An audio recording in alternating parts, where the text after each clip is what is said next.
आता आज मी या आंब्याचा आमटी करणार आहे, कच्च्या कैरीची आमटी. त्याच्यासाठी पहिल्यांदा पाणी घालून स्वच्छ धुवून घ्यायचं आणि कुकरला 1-2 शिटा देऊन घ्यायच्या. म्हणजे काय होतं, त्याची स्किन निघते, आपल्याला इझी होतं. वरती केलं तर चालतंय, पण जरा कठीण असतं. मी कैरी म्हटल्यावर कठीण असतं, कुकरला करणं चांगलं. आता स्वच्छ धुवून झालं, कुकर लावते आणि 2 शिटा देऊन घेते. आता त्याच्यात थोडंसं पाणी घालायचं, शिजायला पाणी पाहिजे म्हणून, आणि कुकरला 1-2 शिटा देऊन घ्यायच्या. आता मी झाकण लावून कुकरला शिट्टी देऊन घ्यायची. कुकर चालू झाला आहे. आता 2 शिटा होते, गार झाल्यावर जातो. आता कुकर गार झाला आहे, मस्तपैकी शिजला गेला आहे आंबा.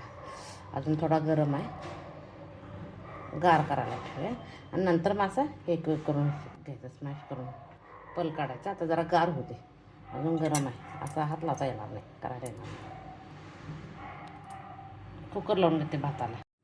आता हे गार झालं आहे, त्याचं अजून करायचं आहे, स्मॅश करायचं आहे. तोपर्यंत जिरे जरा जास्त घ्यायचे, मेथ्या आणि मिरे. ह्या 3मध्ये जिरे थोडे जास्त घेतल्यात. आता एक छानपैकी असं भाजून घ्यायचं.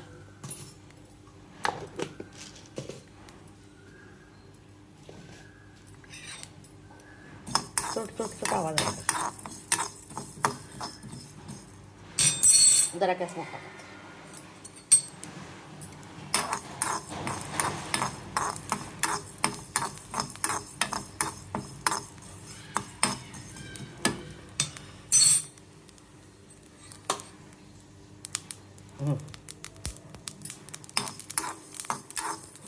खमंग असा वाटा. आता काय करायचं, गॅस बंद करते.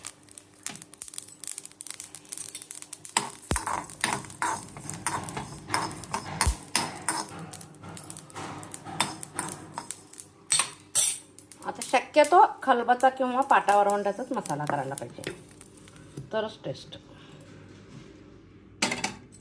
जरा असं गार होऊ द्यायचं, त्याला गरम यायचं. आणि घरी जर का पाटा वरवंटा किंवा खलबत्ता नसेल तर मिक्सर असतोय, पण टेस्ट येते ती दगडात.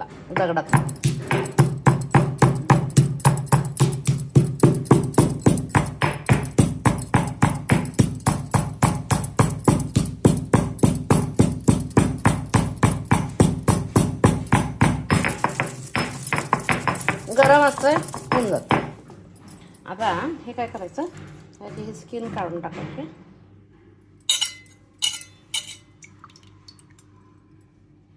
आणि असं स्मॅश करून घ्यायचं. झालं,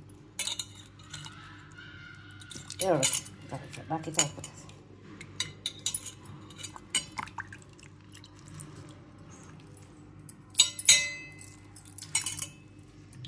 म्हणून पूर्ण गार व्हायला सोडायचं, नाही तर मग असं पूर्ण काढायला येत नाही, असं स्मॅश पण होत नाही.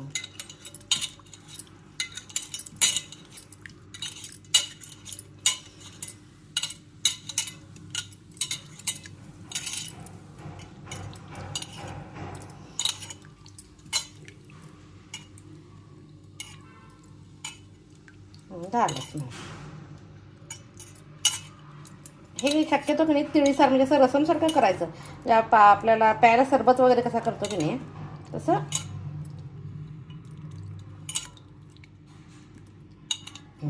झालं. आता फोडणी करते.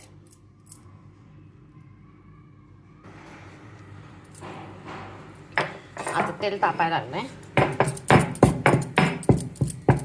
मसाला बारीक झाला आहे. आता काय करायचं, मोहरी,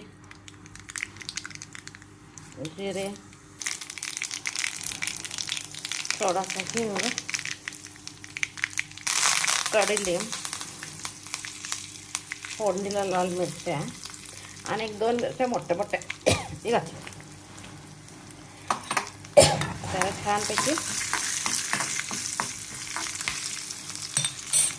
त्याला छानपैकी भाजू द्यायचं. 1 चमचा लाल तिखट.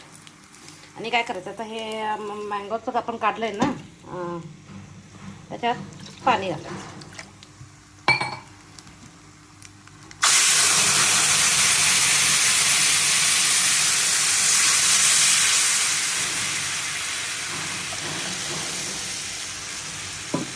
आता आहे का एक गुळाचा खडा म्हणजे मँगो किती आंबट आहे कैरी त्याच्यावर ठेवायचं. शेवटी हा मसाला घालायचा.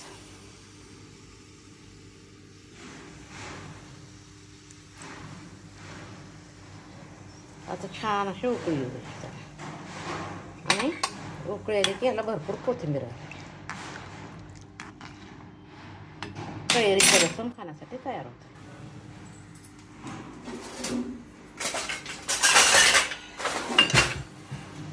आता उकळी आल्या मी गॅस बंद करते.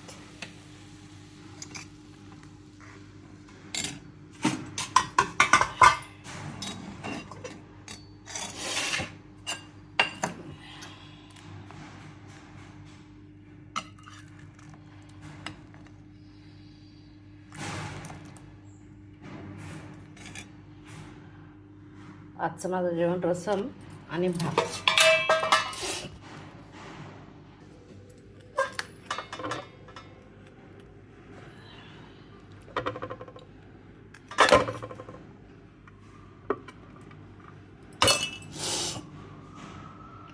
भात आणि रसम. माझी रेसिपी आवडते तर लाईक शेअर करा.